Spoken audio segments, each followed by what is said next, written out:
Hello, everyone, and welcome to the Tech Trends podcast, where we discuss the latest manufacturing technology research and news. I am Benjamin Mose, the Director of Technology, and I'm here with Stephen Lamarca, technology analyst. What's up, Ben? Steve. I'm excited for Thanksgiving. It's going to be You great. know, me too. Going to Virginia Beach for Thanksgiving this year. Um, I hate beaches, and I don't like Virginia Beach, but I always have a fun time when I go down there. That's a Actually, shame. Virginia Beach is my favorite beach. is it really? I mean, I like the I was quality. spoiled. I was spoiled at a very young age, and I think Christmas in the year 2000, my parents took my sister and I to Hawaii for Yeah. Christmas, specifically the island of Kauai, Hmm. and it was incredible. And Yeah. no That's beach where will ever hold up to that. that's where we went for our honeymoon. We spent 10 days in Kauai, and Nice. it's funny because the northeast, one of the northern section, it's so rough that you can't drive around the entire island. You actually have to stop and then go back around. So if you're a part way and you're running low on gas, you can't circle the entire island. So that's fun. Yeah. So I'm going to my parents' house. They live close by for Thanksgiving, and Thanksgiving is interesting. We've had a mix of foods. So someone someone does make a very very large turkey, and there's so much left over that I regret. I regret turkey. Growing up in that environment, that I'm not too interested in turkey in general. It's Right. it's a lower grade meat in general. Um, It's just so big. it's big, it's massive. It's way too much. It's so wasteful. I don't like the 30-pound turkeys that are being sold. Half of it's going to be wasted. The best Thanksgiving dinner I ever had. And I feel terrible saying this because my family, they're amazing cooks when it Right. comes to making the Thanksgiving dinner. Like the mashed potatoes are always on point. Um, but my my aunt can make the best gravy. And Oh, she that's told me good. that the secret ingredient to it is she puts Jim Beam in it. but like it is seriously the best gravy. Growing up, I hated mushrooms. Mm. The only time I felt mushrooms were ever acceptable was once a year at Thanksgiving in the gravy. Um, That's but another conflict you and I have because I love mushrooms now. but the one year my something happened. My mom was supposed to host it, and my mom doesn't think she's a good cook, and she gets really stressed out and sometimes screws things up because she's stressed, not because she's a bad cook. And something happened, and she was just like, so the next year she was like, I'm catering it. I'm not even fiddling with making anything. I'm doing catering. And no joke, we had a Cajun Thanksgiving dinner, like a spicy fried turkey, shipped from Louisiana. Wow, I kid you not. It like showed up the morning of Thanksgiving that's in a amazing. big styrofoam box with dry ice in it, and all the instructions of what to do with each dish. And the turkey just needs to go in the turkey was actually warm. It was not in the same box as like the Right. the cold stuff, but it was already warm. They were just like put it in the oven as soon as possible to keep it warm. And it was the best, a deep fried spicy turkey. That Cajun turkey is the only way to have turkey. But that was incredible. My mom actually ordered that meal from a Neiman Marcus catalog. Jeez. It's the weirdest thing ever. Like That they're whole so sentence just. bougie, and you can get Thanksgiving dinner from them. I think Popeyes used to do Thanksgiving dinners. I They have to still do. investigate that out. I So went to Popeyes last week, and somebody came in and like, "Oh, I don't want to order anything, but where? How do I order a turkey for Thanksgiving?" And they handed the guy an application. whoa. You got to fill out some forms to get a turkey. Apparently, That's amazing. it's And really cool. I think one thing Deep and I had a couple of Thanksgiving, just us, and we had competing chickens. So we actually bought two small chickens, and I think I did like a lemon seasoning, and then Deepa did like more of a Indian spicy chicken, and kind of competing back and forth. So I think we may try that. We'll see. There's gonna be a lot of leftovers too because my mom makes a ton of Indian food, so I think we'll be eating that the next couple of days after Thanksgiving, in Yeah. addition to leftover turkey, which I'm not I excited for. in college, it wasn't until college when I realized one of my roommates was like, yeah, turkey isn't the star of Thanksgiving, it's the macaroni and cheese. And I'm like, Yeah. I grew up in the wrong family. That's That's a not, good call. I've never, my family's never put macaroni and cheese on the table for Oh Thanksgiving. man. Anyway, I want to transition to something kind of fun. Definitely. So I've been talking with Russ back and forth a few times. Russ, the technical, Managing the director. managing director of MT Connect at AMT. Yep. And every now and then he used to, well, about a year back, he emailed me, oh, hey, by the way, like 6 months ago, we got a lot of downloads from SpaceX. And I also found on my RSS feed of MT Connect throughout the internet that there's a German Formula One team was looking to fill a position, and they requested somebody with manufacturing experience, specifically with experience using MT Connect or cool. MT Connect enabled machines. Right. And basically we've had like a back and forth slowly for about a year, and I finally got out of Russ. It's like, dude, I need this stuff. I need to know this as soon as it happens so I can tell the rest of the world, or at least I can tell people who are listening. And so basically he's agreed to start feeding me all of the exciting companies that have gone to mtconnect.org and started downloading the standard. So in the past 2 weeks, the latest companies of note are, where are they? I clearly opened up the wrong thing. There we go. So of the past 2 weeks, in motorsports, a company called Shift Tech has a number of MT Connect downloads, as well as an HVAC company that everybody knows. They never think about this company, but everybody knows Train. Mm-hmm. The next company being SKF, a bearing manufacturer. Yep. And lastly, and the most exciting one for me, Cartier. Yep. Now let's go back to the top. Shift Tech. Shift Tech is a motorsports company that doesn't make the cars, but they make specific components for braking technology, and their name Shift Tech. So probably controllers and hydraulic manifolds for shifting sequential transmissions on race cars.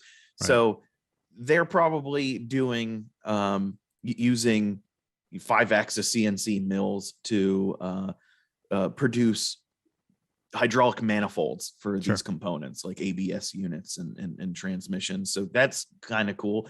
HVAC with Train, I don't know what they're doing. We have to start following Train, I guess, to see what they're getting into. But, or, you know, maybe they're not doing anything exciting other than keeping people cool during the summer. But well, they could be doing a lot of things, right? So not only just component manufacturing, but assembly. What I'm saying is they might not be doing like research and development, but they could be ramping up production, in which case MT Connect would be a perfect use for that. Yeah. Just tracking that much manufacturing. SKF bearing manufacturer, you know, when we're talking about precision, you want to be able to track as much data as you can. Not necessarily, but you want to be able to track your data, because bearings are a precision component. But Cartier is exciting to me because, you know, we all think of them as like a jewelry manufacturer and making diamond rings and perfume. But Cartier's also always made watches. And within the past 5 to 10 years, they have moved their watch production from outsourcing components to going in-house. And now it seems that they're taking going in-house seriously, and they want to get their manufacturing on point, which is why they would want to use something like MT Connect, and are probably ramping up their manufacturing. So they've gone from a outsourced company, meaning they would buy like watch movements, the intricate internal components of a mechanical watch made by somebody else, to making their own stuff under the same roof that, you know, they're setting diamonds into rings and stuff like that. So it's really exciting, and I'm glad Russ is keeping me up to speed on which of these not necessarily not sponsor companies, and certainly not AMT member companies, because none of these people are making manufacturing technology. But it's good to see companies that we know and potentially use on a regular basis using not just manufacturing technology, but one of our primary products here at AMT. So that's kind of fun. And it's cool to see the diversity of the companies implementing, digital manufacturing tools. So, you have from motorsports to intricate AC, watches, and AC to luxury watches. That's awesome. And I am interested in to see what Train is doing. Are they doing assemblies? Are they doing components? Maybe they're just managing inventory better or something like that. But definitely worth a deep dive. Right. And I'm actually glad you mentioned the diversity, because of those 4 companies I listed, the only one that makes sense that like we talk about, or at least are related to on a daily basis, is probably SKF bearings. But I love ball bearings, so I'm not going to give that, or roller bearings. You're a bearing kind of guy. I love bearings, dude. Let's get some articles. Came from middle school with skateboarding. The bearings were what made your board fast. It was the quality of your bearings. Okay, I'll remember Seriously, that. It's a weird thing, and you would dip them in gasoline to clean all the gunk off, and you'd get less rolling resistance because the gasoline cleans out all the grease, but then they won't last as long. Yeah. But it doesn't matter. It was fun. Now that you mentioned that, I was thinking about all the dangerous chemicals I used as a kid, just because. Probably shouldn't be doing bearing cleaning with gasoline as a child, but dude, when I found out you could clean stuff with gasoline, oh yeah, I'm surprised I didn't blow an arm off. I'll share a story where I think I was middle school, and my brother's 5 years older than me, and we got a portable gas canister on fire. I'll share that story with you sometime. Like a jerry can? Yeah, exactly. Okay, definitely a story for another time. Let's get into some articles, man. I was researching some stuff on Unity.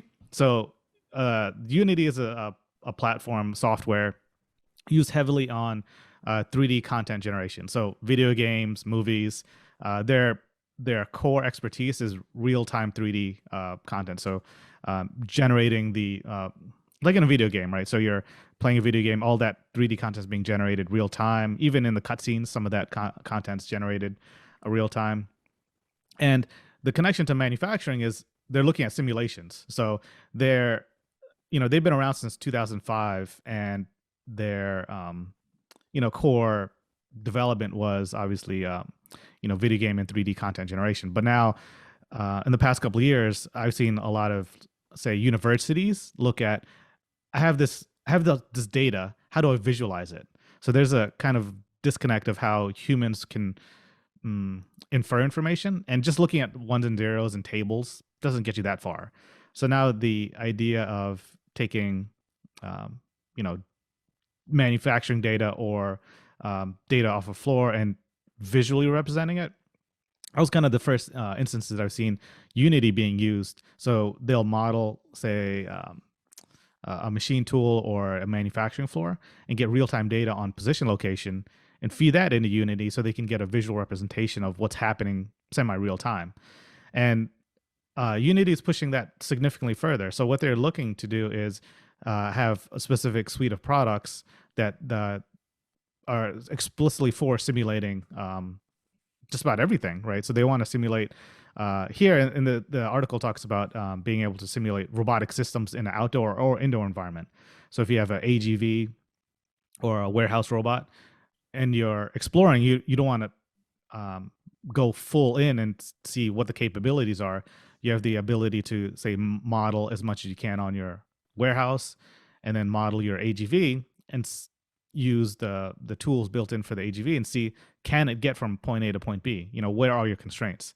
And we've talked about simulations in the past of, before I invest in physical equipment, which is very expensive, can I prove that this system will work? So I found it very, very interesting that, they're taking a significant step on mission planning, collaborative mapping, all for robotic systems, both on the single arm robots and AGVs. And, they're even looking at simulating like LiDAR equipment, walking robots off off-road robots. So not only the robot itself, but the decision-making process within the robots they're working to simulate. So it's absolutely fascinating that, you know, we've come to a state where we're able to migrate these advanced tools for gaming that are very applicable, right? So Right. it's amazing that, you know, the art of simulation is significantly valuable to understand where your problems are before you get into the situation. So I thought this is absolutely amazing to see this transition. It's crazy, like you mentioned video games. It's crazy to see stuff that, we like these game engines. Now, this is a more recent and developed development of these game engines, but it's crazy to see, what used to be just an environmental 3D, three-dimensional engine for video games. It started expanding out to movies, with movies like Avatar using, I forget, either Unity or Unreal. It doesn't matter. They're all like the same, just depends what brand you want to use. Mm-hmm. To, manufacturing. We've come Right. this far. It's funny that this was, typically technologies trickle down from manufacturing into other industries, and this is a trickle up.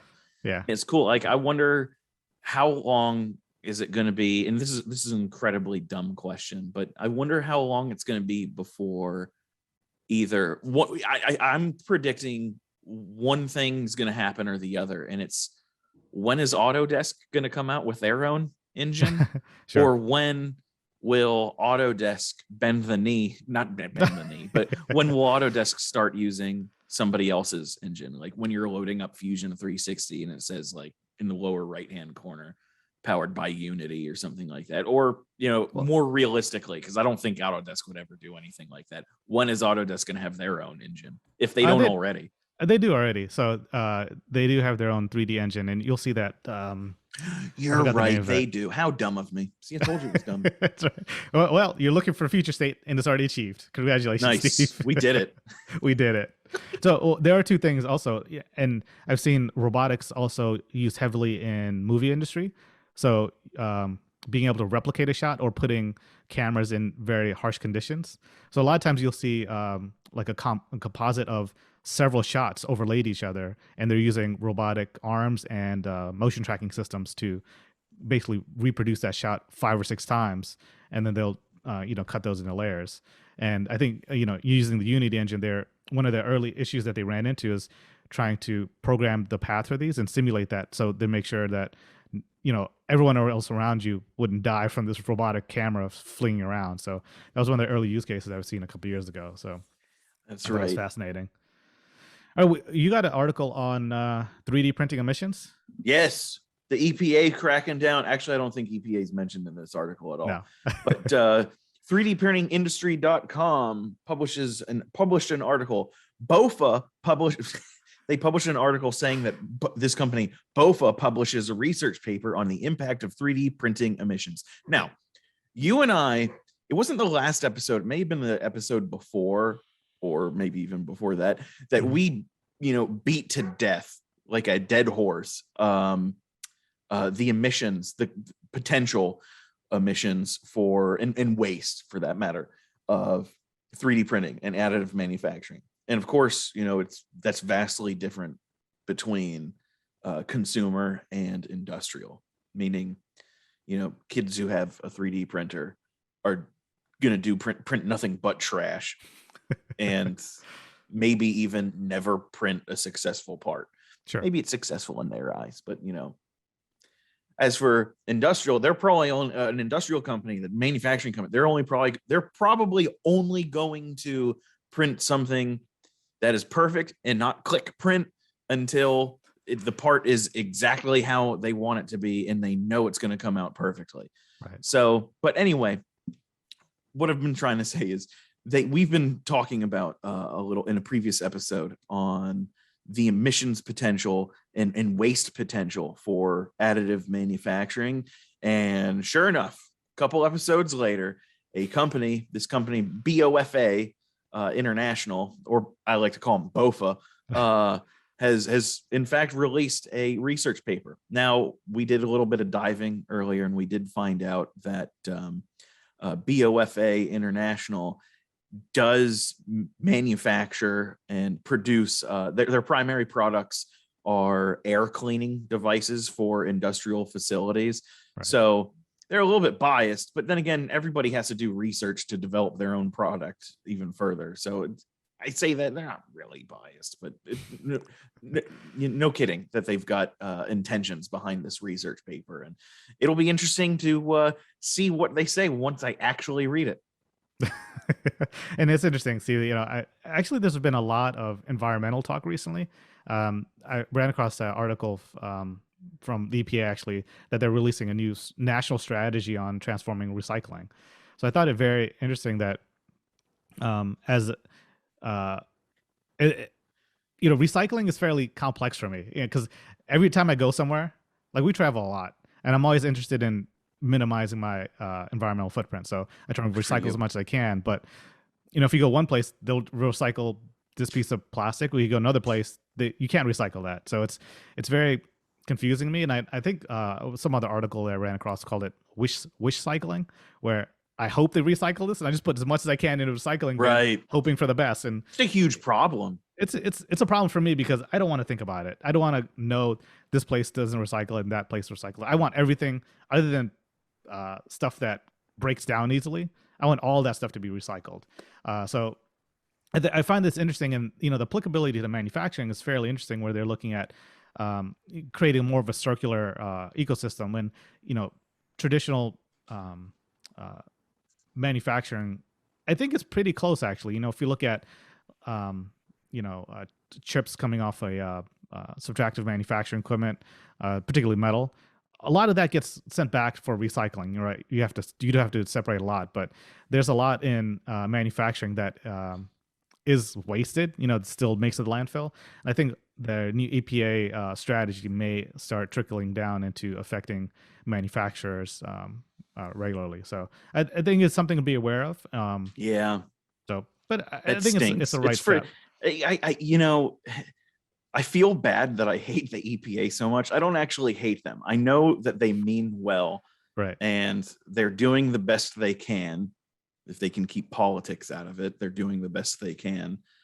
But oh my God, when I hear about like another regulation, or when the next generation of car, like you see it a lot in like motorcycles. Yeah. That the difference between, for some manufacturers, the difference between like a 2021 model and a 2022 model is they didn't change anything, but the engine, like the valve timing, right, they had to cut back a little bit for emissions reasons. Yeah. And so to compensate for that, to make sure that the power numbers don't change, they open up the exhaust a little bit more. Right. And it's just like, it's fun if you're a nerd, and but it's got to be such a headache for like people like tuners, or more importantly, in pertaining to us, like manufacturers. That's gonna stink for people who've got to work around that headache. Yeah, we'll see. But it's for the better. You just have to keep in mind it is genuinely for the better. Yeah. Let's talk about. I got an article on. So I have an aerospace background, so I've got a very fascinating eye on how aircrafts get tested. So both, the first test aircraft, that taking off in their full test cycle of, they have to be able to do a roll or be able to just take off successfully, right? So if you go before, previous to actual flight testing, they actually do a lot of testing on the structure itself. And I've got an article from Simple Flying that there's a video about the 787 and how much the wings flex. So wing torture testing, or wing testing in general, it's important, right? That's the only thing basically keeping the aircraft up, right? So they want to make sure that their predictions and what they expect this wing to do is accurate. So there's one test where they basically flex it to the full. Can I actually pause you real quick? Yeah. Actually, no, keep going. And then I'll talk about how crazy wings are. Because... So the wing flexure test, they go the full range that they predicted plus another 50%. So they want to make sure it's the environment or the sustainability is there. So in this case, the tip of the wings flex 25 feet. So if you're on the That's almost taller than my house. So now, and that's mind-boggling that if you're, sitting in your seat and you look out the window, That before thing you can take off, go. it's dipping down, and then after you take off, it's like, where did this wing go? It's absolutely amazing. And the article talks about this for a couple of reasons. One is the material that they're using. They're using carbon fiber reinforced polymers, and that's a big driver for the 787. A lot of the structure Yeah. is made out of carbon fiber, but it gets back into why would you want to do that? And there's two benefits to that. One is um, they're using about 50% of the entire aircraft is composite material, but they're able to reduce weight significantly, so they can improve fuel efficiency. But also the flexing, the amount of flexing that's allowed allows for a much smoother ride, right? So if you Yeah. get any turbulence, all of that, oh, not all of it, but significant of that is absorbed in the wings, and it's similar to your suspension in the car. Yeah. So Yeah. I Yeah. think there's huge benefits to that.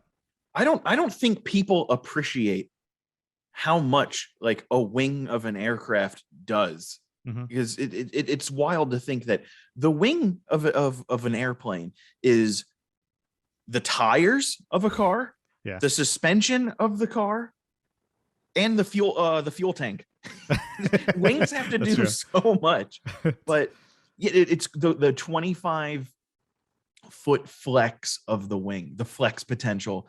That's wild, because that is like what you said. It's the suspension travel Right. for like, the difference between a car's suspension travel and like, a Baja truck's suspension travel. A Baja truck can like, I think may have like something like crazy, like 2 feet of suspension travel, as for, an everyday car that you and me have might have a foot if it's a big old SUV that's actually lifted. I have no idea what our car, maybe 4 to 6 inches probably of suspension travel. Maybe. So this is huge. This can handle some serious turbulence. Right. And Um, it's called Dreamliner for a reason. So I thought yeah, that's pretty cool. So wonder how smooth it feels. all right, I'll never know. Wonder if I the probably- pilot, wonder if the pilots like look for clouds to fly through. just to test it out. Yeah. All right, I think the last one we should end up with was spin launch, man. I want to know Spin about launch. more space talk. There's a lot of space talk in the past month or so, past couple of months, but I think this is very, very fascinating. Spin launch is wild. Like, if you don't know, if you're not familiar with spin launch, 100% a child came up with this. This was a child's idea, and some aerospace engineer on DMT was like, this kid's got a point. But like it was as if like some random 5-year-old was like, what if we shoot stuff into space by spinning around really, really fast and then letting go? And that's basically what this thing is. Yep. Now this speaks to both my inner child and one of my favorite realms of physics, which is flywheel physics. As we were discussing earlier, all of the forces, the centripetal and centrifugal forces are in deployment with this thing. But yeah, it essentially takes a little rocket. Like, remember, what are those things that NASA uses to test astronauts and pilots to see how many G's a person can handle? It's basically a thing. It spins around. But imagine that, but instead of putting a person in it, because I am confident you cannot put any living thing in this and expect it to survive. Correct. In fact, I'm sure you can't. It's for like launching satellites. You take one of those things, you spin it around really fast, and then you get the timing and the math all right, and you have the thing at the end that you're spinning around really fast. You have it let go at the right time, and it just shoots it out of the atmosphere. Yeah, that's fascinating. And then once it is at escape velocity and actually leaves the atmosphere, then it can jettison its aerodynamic fairings, and then the rockets can take over and start guiding it to wherever it's supposed to go, or at least if you don't even need rockets if you're just trying to put a satellite into orbit. Yeah, I got a couple of nuggets from the article here too. I was scrolling through it. So one, it's obviously you're spinning that fast, you're going to launch something in outer space. You're going to hit aerodynamic forces pretty quickly inside the chamber. Mm-hmm. One little nugget, if you watch the video, is that it's actually inside a vacuum chamber. So it is a vacuum. inside it's a low atmosphere vacuum. So Right.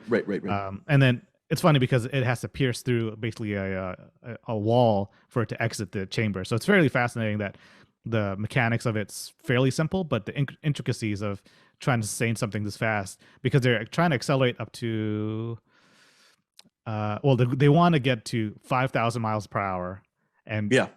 and the object anything that they load has to survive 10,000 G's of acceleration.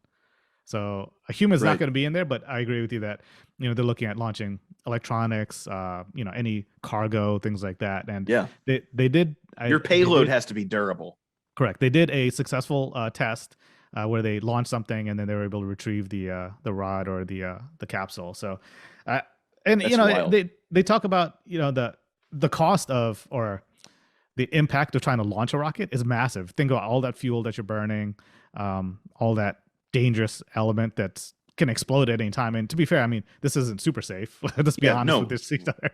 Flywheels are a great way of, and this is probably flywheel powered. Hopefully it's flywheel powered, if not steam or electromagnetic powered, which flywheels are.